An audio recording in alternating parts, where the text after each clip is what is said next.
"We shall think of a plan," said the three sisters. Soon the three sisters thought of a very clever plan. They were ready for the king's visit. It was not too long before the king came with 20 guards.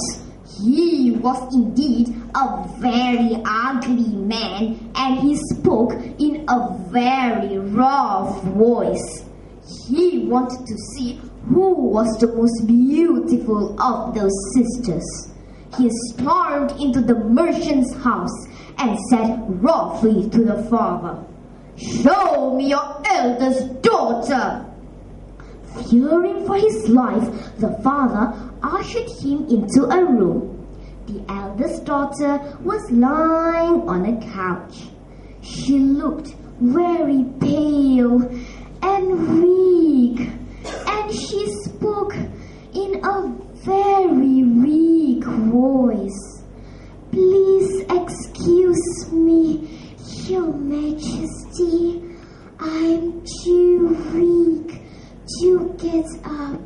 I'm always unwell. I feel as weak as a newborn baby. I'm so sorry." "What?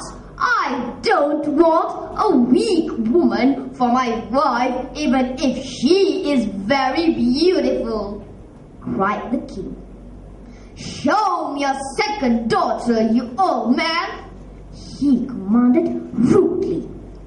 This time around, the father led the king into another room. The door was shut, but he heard a lot of shouting and screaming inside. Then a plate crashed to the floor. The king was very surprised. He peeped in and saw a beautiful girl. How bad-tempered she was! She was throwing cups and plates at the servants and screaming at the top of her voice, "Get out of my room and leave me alone now!" "Oh, no, I don't want a bad-tempered woman for my wife.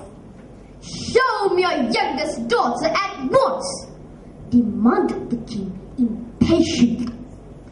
This time around, the father led the king into a large garden. Here, the king saw a beautiful girl. Her hair was as dark as night, and her skin was as fair as day. She was the most beautiful girl he had ever seen. She was placing bricks gently around a tree and humming sweetly.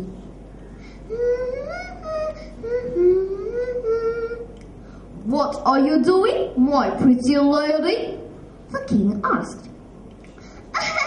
Good morning, Your Majesty. I'm trying to catch that bird up in the tree. I'm building a wall so that it cannot escape. The king was very surprised at finding such a foolish person. "Don't you know this wall will be useless? The bird can still fly away." "Oh dear, why haven't I thought of that? How silly of me!" Then the king thought to himself, "She really is a silly woman. How can I have such a silly woman for my wife? I will be ashamed of her, although she is very beautiful. She will certainly make a fool of herself in my kingdom." Realizing that his visit had not been successful, the king caught all his guards and said angrily, "Let's not waste any more time here. I've never come across such women before. The first is too weak, the second is very bad-tempered, and the third is as silly as a goose. How can I marry any one of them? I don't want a wife who has beauty and nothing else. Let's go! So the king left the house feeling rather disappointed and mad. When the king was gone, the three sisters and their father got together and laughed so much that tears rolled down their cheeks. Their father was very pleased indeed with his daughter's intelligence. He was the happiest man in the world. So, my dear friends, this story clearly depicts that when we encounter a problem, do not give up too easily. We have to put our heads together and think of a way to solve it.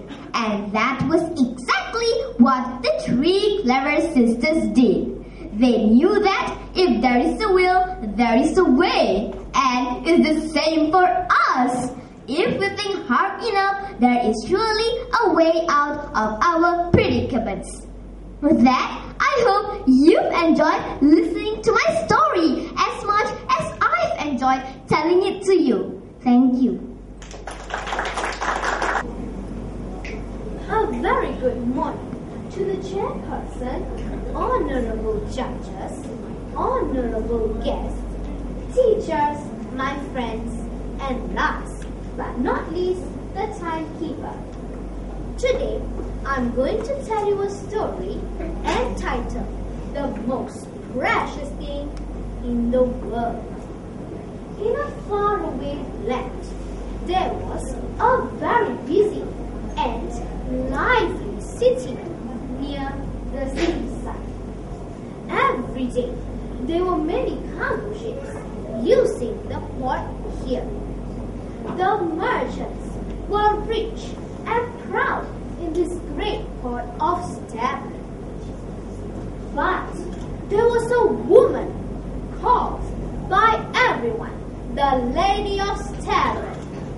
She was the richest and the proudest of them all. She owned many cargo ships and lived in the most beautiful mansion in the city. One day, the lady called an old captain to her office. The lady wanted the captain to fulfill her wish. I want you to go round the world right now. Your main duty is to bring me the most precious thing you come across. Ordered the lady to the captain. The old sea captain was not sure he had heard right. What did you say, my lady? The captain was puzzled. I said I want you to bring me the most precious thing in the world. But my lady, what is the most precious thing and where do I find it? If I knew, don't you think I've already obtained it? I ask you to discover and bring it to me. I will make sure you have ample gold to buy it, whatever it turns out to be. Forgive me, my lady, said the captain, but I still do not understand. The lady looked straight into the captain's eyes proudly and said, have you ever seen a more magnificent mansion? Not ever, my lady, said the captain. I spent no expense to build it, and look, I have filled it with the most costliest items. Yet, whatever I do, my rival merchants find a way to copy me. I must show them once and for all that I am their better. That is why I want you to bring me the most precious thing in the world. I will do my best, said the captain calmly. If you fail to fulfill my wish, I will chop you up into pieces, pack you into a sardine can. Then I will throw you to the sea, never to return ever again, said the lady furiously. Months passed. Everyone in Scarron knew of the captain's quest. Wherever the lady went, she heard people guessing what would be the most precious thing in the world. The lady was delighted at the stir she was causing, and how will they envy me? She said to herself. At long last, the captain's ship was sighted entering the harbor. The town people were waiting at the dock. The lady was one of them who came and welcomed the captain. Everyone was anxious to see what would be the most precious thing in the world. Let me see what you brought back. The lady was very anxious to know. I visited many ports and many lands, said the captain. I saw many wonderful things. None could I say was the most precious. But when my ship reached one of the ports, I saw a large piece of farmland. The ears of wheat were swaying in the sea breeze. Under the sunlight, it became shining gold, said the captain joyously. But what is it? Asked the lady impatiently.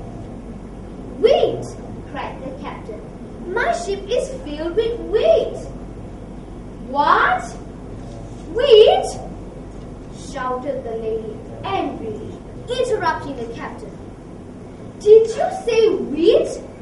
You bring back this wheat only? Oh no! I've never seen a stupid man like old Captain.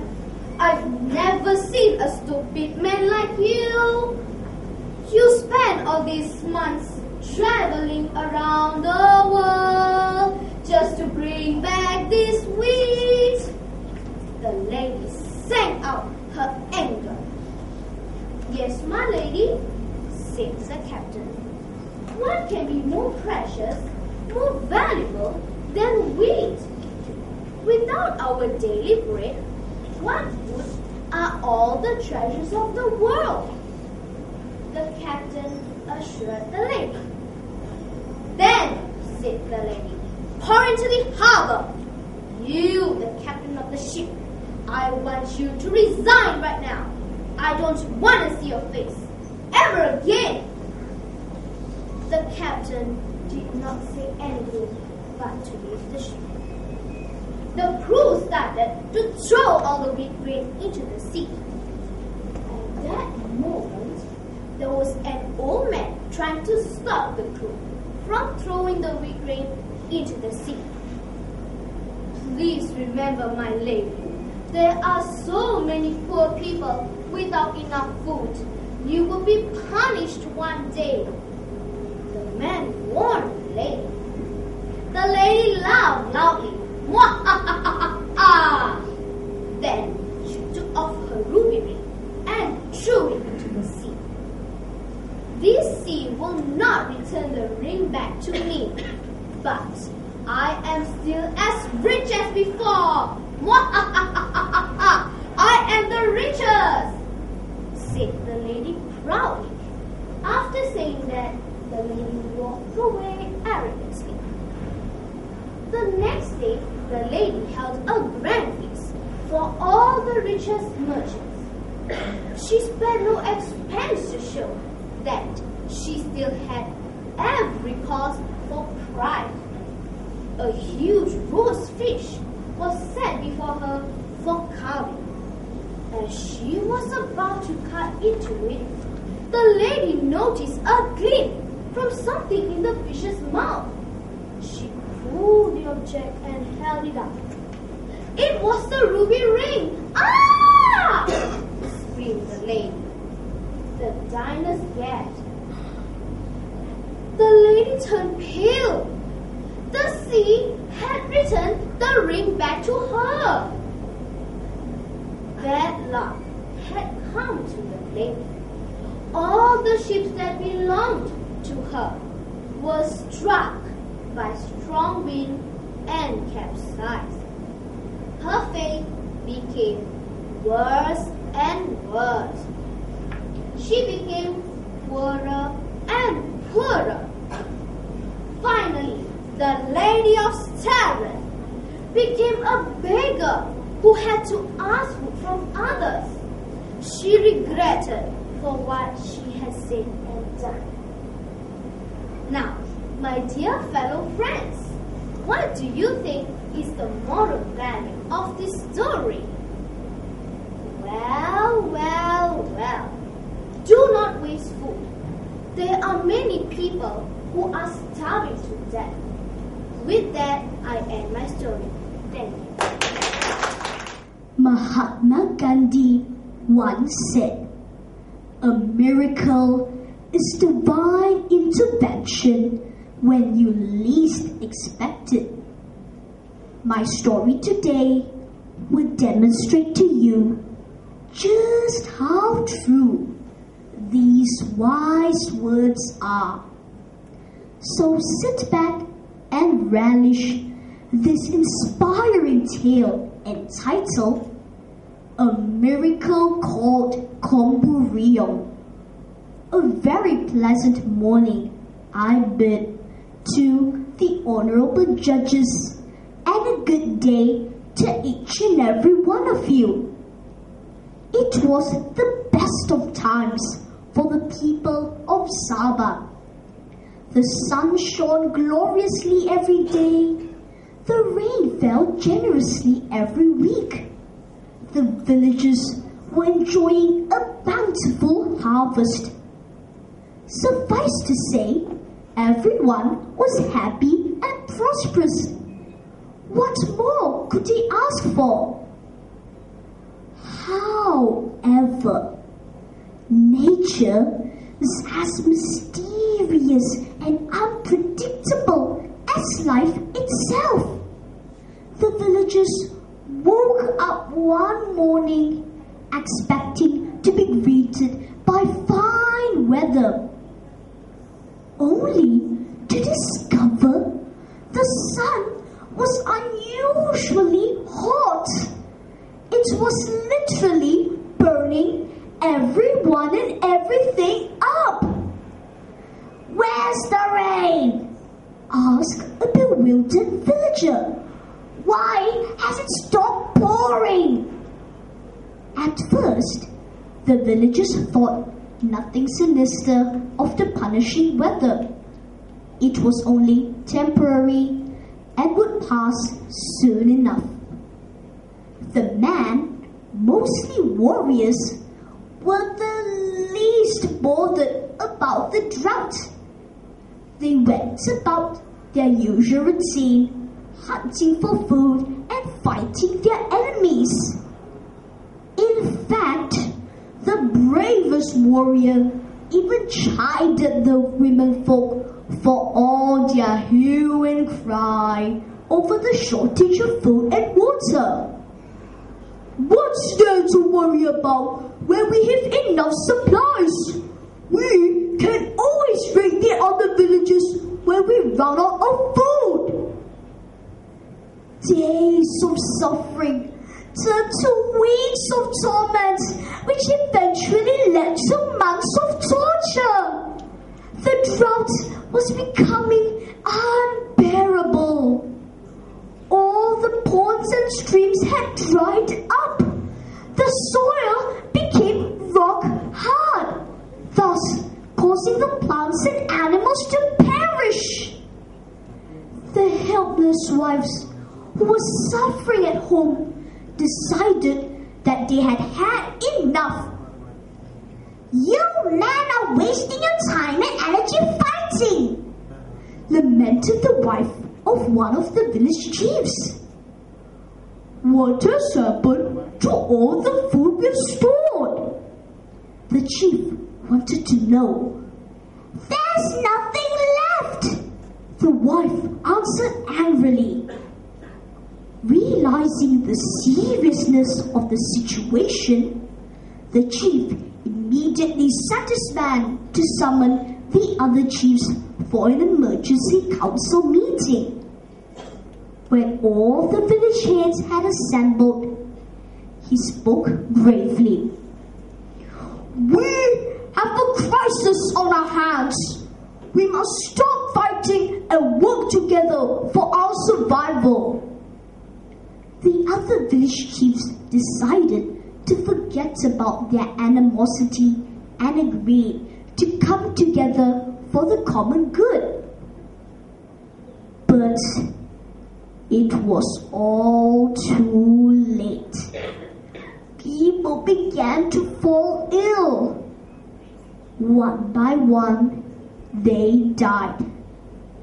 There was a terrible stench surrounding the land because the sickly were not strong enough to bury the dead. Consequently, those who died were left to rot. Everyone was waiting for their time to be up. They prayed desperately for the rain to fall, but it was to no avail. After many miserable months, only 20 villages were still alive. "This is a horrible way to die.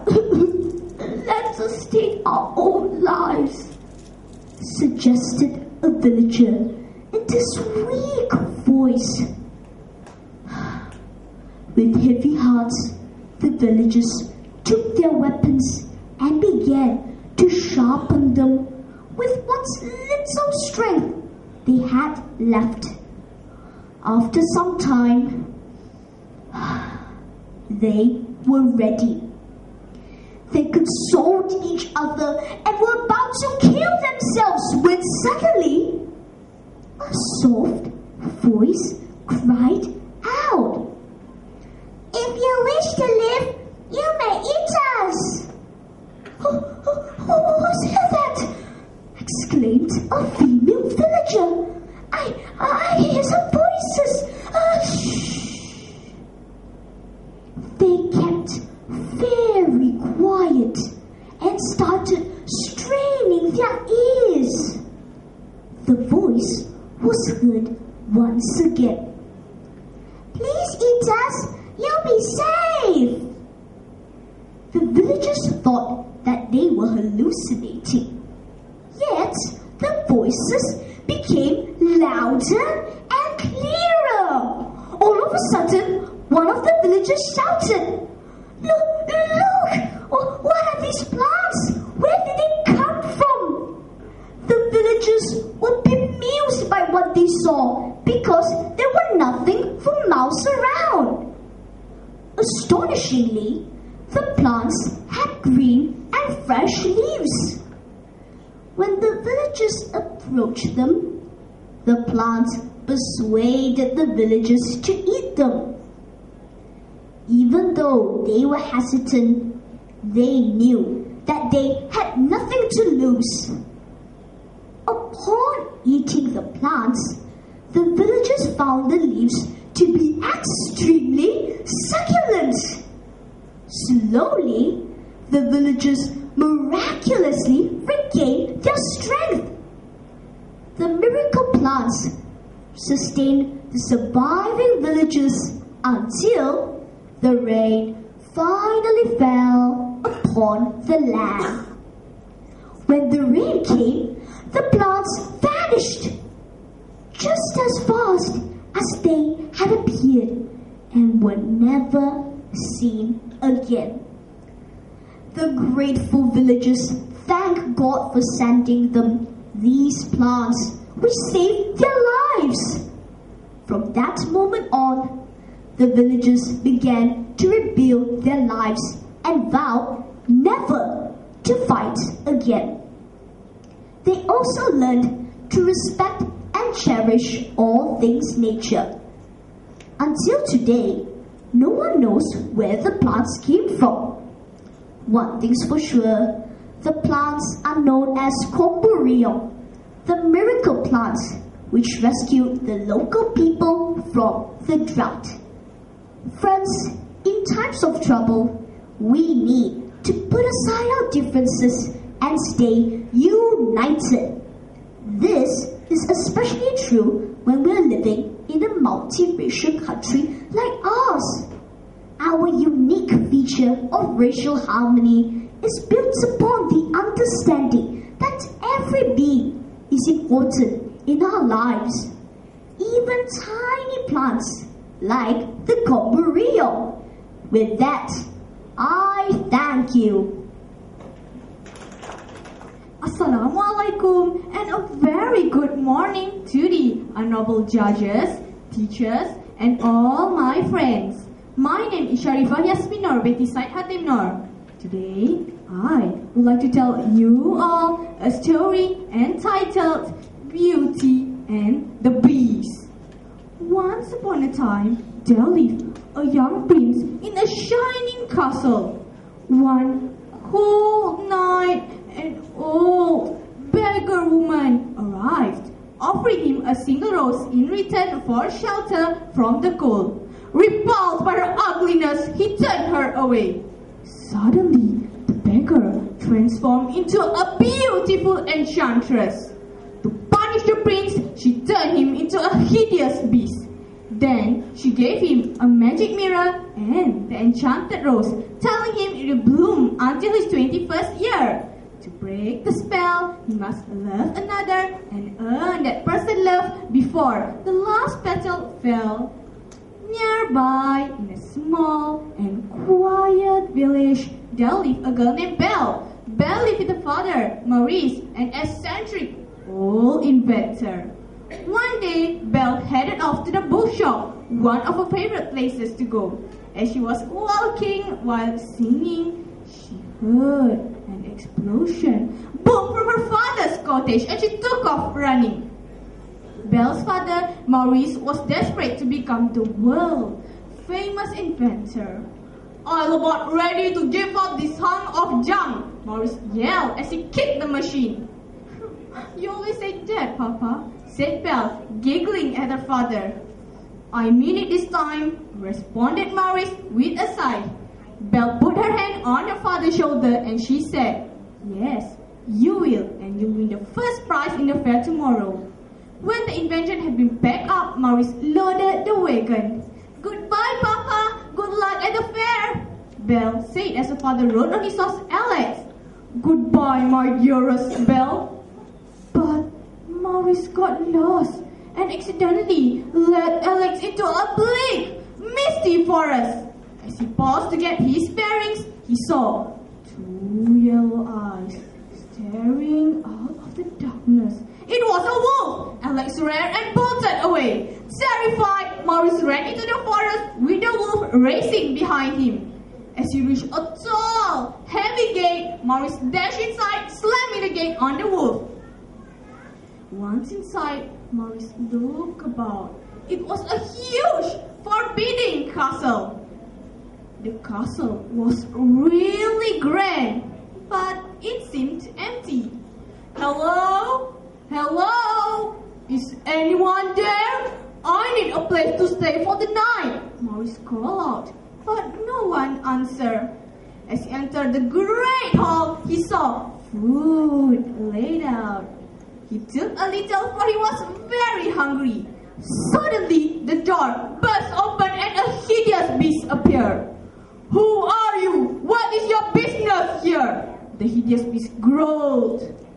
Maurice felt, I was lost in the wood and I need a place to stay for the night." "But you are not welcome here," the hideous beast interrupted. Then he carried Maurice to the tower. Back to the village, while Belle was walking near her cottage, she heard the snort of a horse in a distance. Turning to look at the meadow, she saw Alex. The invention was still on the cart. "Alex? Alex!" Belle shouted. "Where is Papa?" Belle was worried. She knew something was wrong. After grabbing her coat from inside, she jumped onto Alex's back. "Take me to Papa," she said. Alex galloped down the same dark road he had travelled the night before. Belle had reached the castle gates. There on the ground she saw her father's head. "Oh, Papa!" Belle shouted and ran through gates. Belle followed up a winding staircase. There she found her father in a cold, dark cell. "Oh, Papa! Your hands are like ice.